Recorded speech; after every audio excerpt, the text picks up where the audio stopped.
Well, the football season's winding down, as you know. There's plenty of games tomorrow, plenty of commentary, exclusive coverage on talkSPORT, and great conversation about current affairs on Talk TV. But what else are you going to do? Well, you might choose to watch a film for free, a film on Freeview, courtesy of our mate, our Van Fridays, we call him now, Van Connor, one of the country's leading film critics, and our guide through his recommendations for Freeview films not to miss for the weekend. But first of all, though, Van, A, how has your week been, and B, have you seen Fast X yet? Well, my week's been great because I saw Fast X, Mr. Ross. I have to say that straight off the bat. I absolutely loved Fast X. It is Infinity War with cars. I loved it.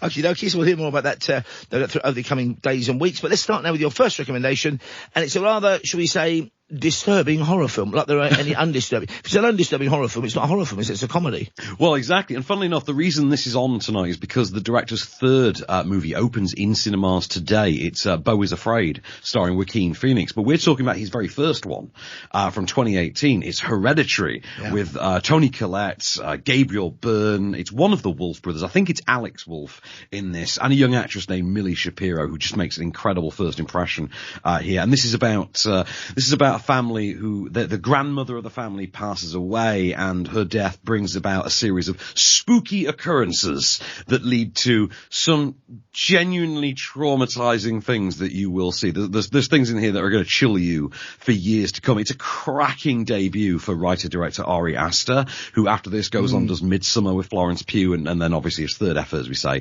Beau is Afraid, which is out today.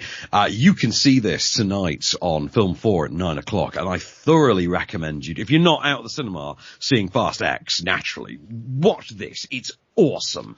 And like I say, it's going to chill you to the core. And, well, I mean, I've got a clip for you, and this is just the general sounds of the spookiness going on in the world of Hereditary. It's a real chiller. It's a great film, actually. It's Hereditary. It's on tonight. Here we go.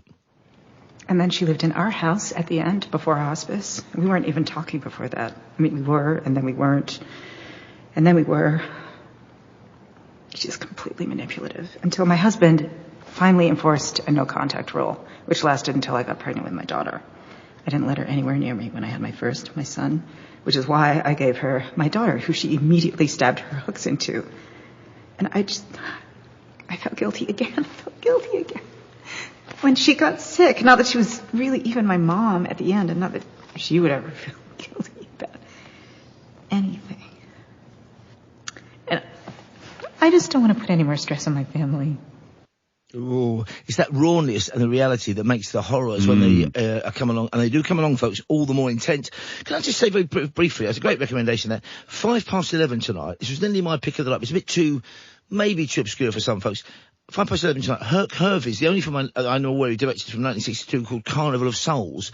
Black and white horror film, one of the strangest films ever made. He used, I don't know if you've ever seen it, but he used mainly amateur actors, and it's a story of a girl who's rescued, or a woman who's rescued from a lake, or is she, and wanders to one of the strangest towns in Middle America, made even stranger by the fact that Herc Hervey used the locals as actors. It's almost a hallucinatory film. If it's been made by a European, I think we'd be toasting it as one of the great Ingmar Bergman classics. The fact it's made by this bloke for a drive-in movie show, it's a really, I don't know how recently you've seen it, it's a really strange but wonderful film. It's in the fact that you think afterwards, how the heck did that even get made? And what have I just been through? It's an amazing film. So I mean, obviously, the better film's Hereditary, but if you're interested in that kind of area of slightly surreal horror, I watched Carnival of Souls tonight as well, 11:05. But my proper recommendation could have been 5-star tonight, 9 o'clock, Beverly Hills Cop from 1984. But instead I've gone for one of the great debut films of all time, starring the criminally underrated Nick Nolte, and also Eddie Murphy, who gives a better version of Roxanne in this film than Sting. It's 48 hours. The setup is unbelievably simple. Bad guy on the run.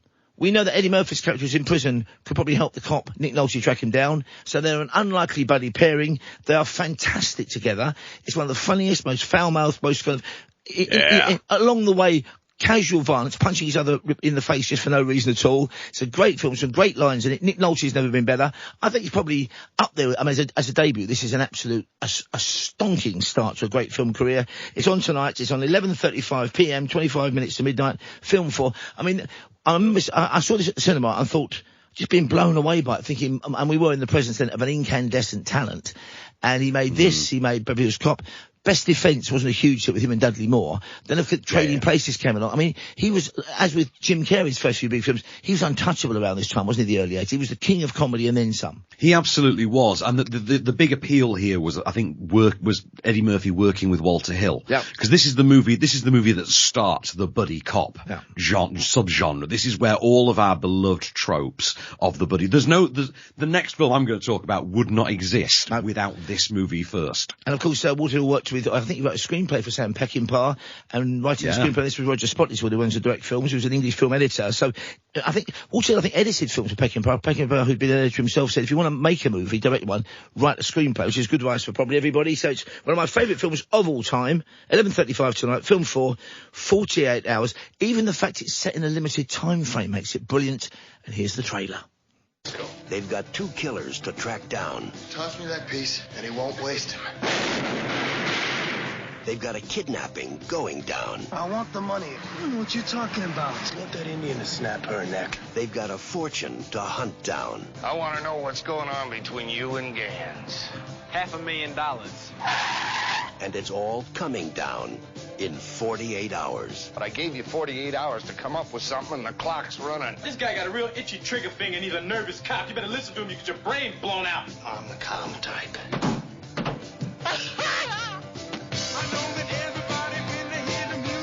So the best lines in that I can't begin to repeat, even on the radio at this unearthly hour, because it's a very funny, very rude film as well. I suspect some of it was ad-libbed, but Eddie Murphy's great gift was to make very cleverly scripted lines, I think, look like they're ad-libbed. And his laugh starts there.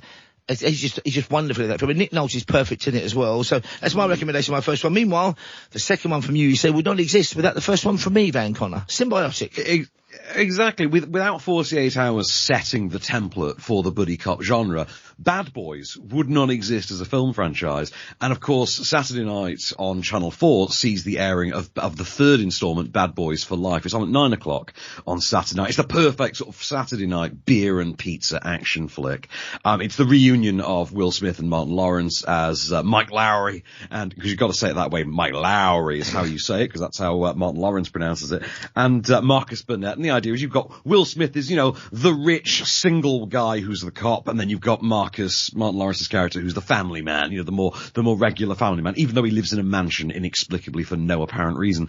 And in this installment, it's about Will Smith's character of Mike being hunted by a figure from his past. The ghosts of his past are returning, an undercover assignment from his youthful days, newly freshly graduated onto the force, have come back to him, and he is targeted for assassination. Who's after him and why? That's the crux of the movie, but at the same time you have another subplot where the two cops are starting to find themselves aged out of the action as a new, younger, sexier, cooler, more tech-based team known as TNT. I think they're Tactical Narcotics Team. Sorry, I think they're called TNT. TNT. I do love those film acronyms. It's great, TNT. They start to usurp them, and it's about these two generations coming together for the protection of Mike. It's brilliant, and because of COVID, this was one of the last screenings we had before cinemas got shut down for COVID. I took my friend, filmmaker Rob Yeomans, to see this. We had a banging night, and this wound up, thanks to COVID, becoming, I think, the third highest grossing movie of 2020. I think in the English language, it's the second highest grossing after Sonic the Hedgehog, thanks to COVID. Say, Saturday night, 9 o'clock on Channel 4, the third installment, Bad Boys for Life, a title they are now seriously regretting using because they're doing the fourth one, so Bad Boys for Life would have been an amazing title for the fourth one. But yeah, I've got a clip for you. This is the usual shtick. The two cops bickering over their very differing methods of interrogation. Bad Boys. What you going to do? You're going to watch it tomorrow night. Here we go.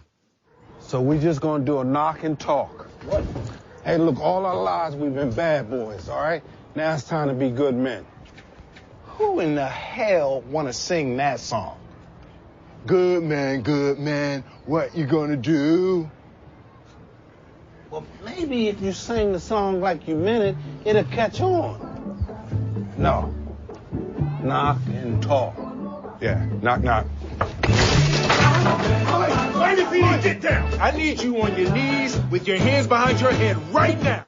Wow, it's a great film, that. No two ways about it. And I've gone for a A different kind of film for us for tonight. Now, when this film came out, I was blown away, but I absolutely loved a film called The American, which is on tonight on Great Movies, 10 p.m, starring George Clooney, directed by a man called Anton Corbijn, who I know his name because he was a photographer in the 70s in the punk era and afterwards for the NME. He then directed some video, music videos for like Depeche Mode and people. Made a film called Control, which is a great film about Paul Ian Curtis, the frontman of Joy Division, who took his own life, of course, at the age of 23.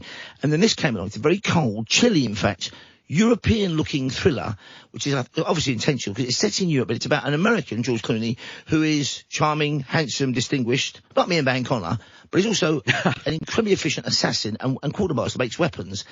The start of this film, I thought I was so far so what. I mean, there's a moment in the start of this film when a person you don't expect to get killed gets killed. Spoiler alert, by George Clooney, and then you think, I'm going to buckle up. There are moments when, I like a slow film. It gets a little slow at times. Stay with it. I think it's one of the great films, neglected films of this era. I mean, it's only from 2010. It feels like a film for all time. And if you like the film and you're a bit of a reader, the book it's based on by a man called Martin Booth, A Very Private Gentleman. It's a loose adaptation. It's a great read as well. A very chilly John le Carre type film. So it's on tomorrow night, 10 o'clock, The American. I mean, this made money, this film, but it's around this time that he made some fantastic films like Michael Clayton that kind of didn't really get a lot of recognition, George. It's like he's kind of fallen away from some of these movies are fantastic still, I think. Absolutely, and this is like you say about that period in Clooney's career where he really decided to commit himself to properly becoming a character actor. Yeah. And as you point out, this is a very European thing. It's also incidentally going back to the Control link. This actually does share the screenwriter with Control as well. So Rowan Joffe adapted the screenplay for this, and it's a really stirring drama. It's a very slow burn at times affair, but it really cements Clooney as way better at the character, the sort of, the character actor element than we really give him credit for. We think of him as a slick movie star, but much like Brad Pitt, it's all kind of a facade. Yeah. The man does character very well. Like you and me, held back by their good looks. However, the film's on tomorrow night, 10 o'clock. Great movies with exclamation mark. Well worth a look, folks. It's called The American. Here's the trailer. Bear in mind that this is a hitman embarking on his last job. All he's told he's got to do is get a weapon ready, a very specific weapon ready for a very specific target. And it unfolds from there after an explosive beginning. And it's on tomorrow night. Great movies, 10 p.m. Here's a chunk of the trailer. The Belgians think someone might have put a tail on you. You've got a long list of enemies, Jack. I told them no one gets close to you. They don't. You're a good man, but you have a secret. You have done much sinning. All men are sinners. Everything I've done, I've had good cause to do.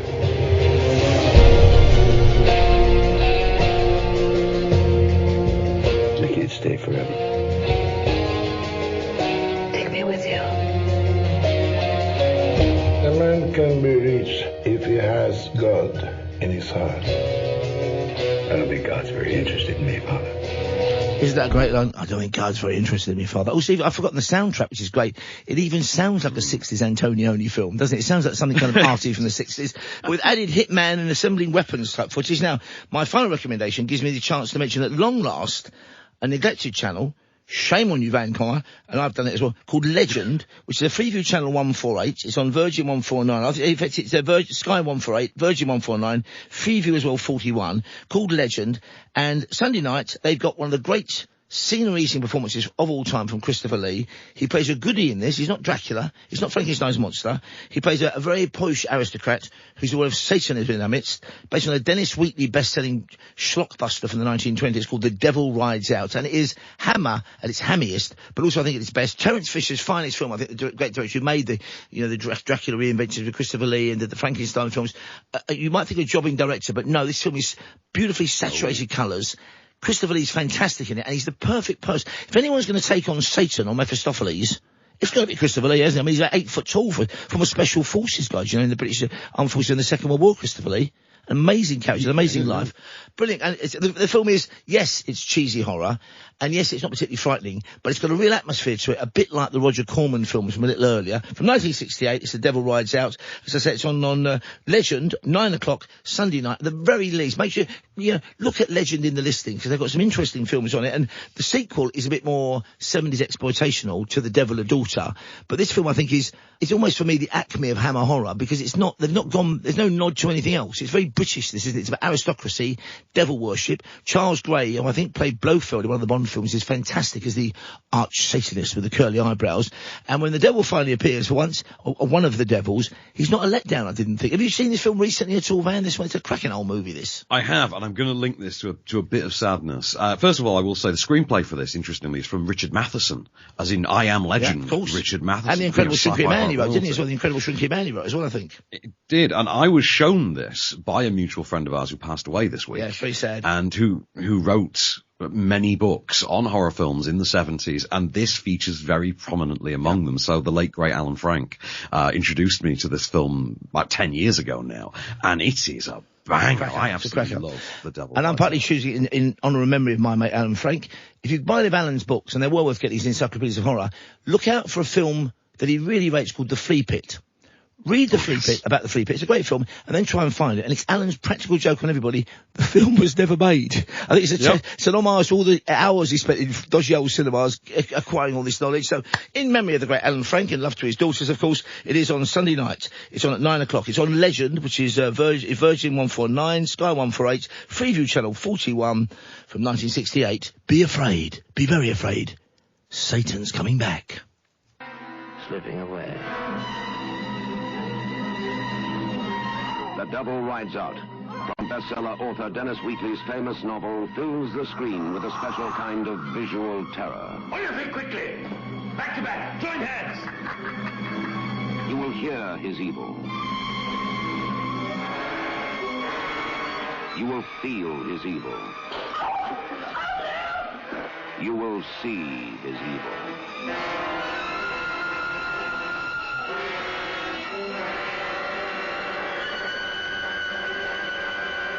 If we once catch sight of his face. Ooh, Mrs. What a great Sunday night film that is. And your final offering, please, Van. Well, as you pointed out, you're a fan of this as well, I believe, and it's the 2004 iteration. I think it's the second attempt to make a cinematic property out of the Marvel Comics character, the Punisher, aka Frank Castle, who is notable as being one of the Marvel characters who doesn't feature any superpowers whatsoever. He's simply a special forces wunderkind whose family are murdered by, the surviving family members of one of his, latest, government targets. And in response, he tools up and goes out for blood, committing himself to a new life as the Punisher, the man who will simply show up at your door and waste everybody in sight using whatever weapon he can get his hands on. And in this iteration, said bad guy is John Travolta, featuring a soul patch and the greatest hairdo the man of 1,000 hairdos ever sported. Thomas Jane is our Punisher here. He'd reprised the role for a short film just 3 or 4 years ago, I think, called Dirty Laundry, which is fantastic as well. This is very much of its time. It has an absolutely brilliant nu metal soundtrack. It features amongst its supporting cast Ben Foster, Rebecca Romaine. It's absolutely cracking. It's also written and directed for the screen by Jonathan Hensley, who had written the script famously for Die Hard with a Vengeance, a movie that saw him arrested, detained, and interrogated by the FBI, because in doing so, in writing that movie, he had literally accidentally guessed too many security details about the New York Federal Reserve. And then years later, he went and did this. So I'm surprised that SEAL Team 6 didn't lock him up and ask him questions for this as well. It's a cracker. It's on Great Movies Action. First time I'm picking this channel, incidentally. 9 p.m. on Sunday night. It's brilliant. There is a sort of reboot sequel called Punisher Warzone from 2008, which kind of follows on but doesn't. Stars Ray Stevenson from Rome as the Punisher in that one. And I've got a clip for you in which our Punisher lays down, as he refers to it, his declaration of intent. Marvellous stuff. It's vigilantism writ large, of course. Now, Van, before we play that clip, before we say goodbye to you, remind us that we can hear you and Adam, your pal, on your off-screen podcast. It drops, I think, at 8 this morning, is that right? 8 a.m. every Friday, you can hear Adam Ball and I waxing lyrical, of course, this week on, as I say, Infinity War with Cars, Fast 10. We're also going to be talking about Beau is Afraid, and after 53 years, there is finally a big screen adaptation of Are You There, God? It's Me, Margaret. Okay, all that and more on the Off-Screen podcast. So have a ball with Adam Ball and Van Conner, our main man. Each said it'll be Friday for Freeview film recommendations. Meanwhile, here it is. Brilliant film. Have a look. It's The Punisher. Cheers, Van. In certain extreme situations, the law is inadequate. In order to shame its inadequacy, it is necessary to act outside the law, to pursue natural justice. This is not vengeance. Revenge is not a valid motive. It's an emotional response. No, not vengeance. Punishment. We're live till 5. Behave yourselves.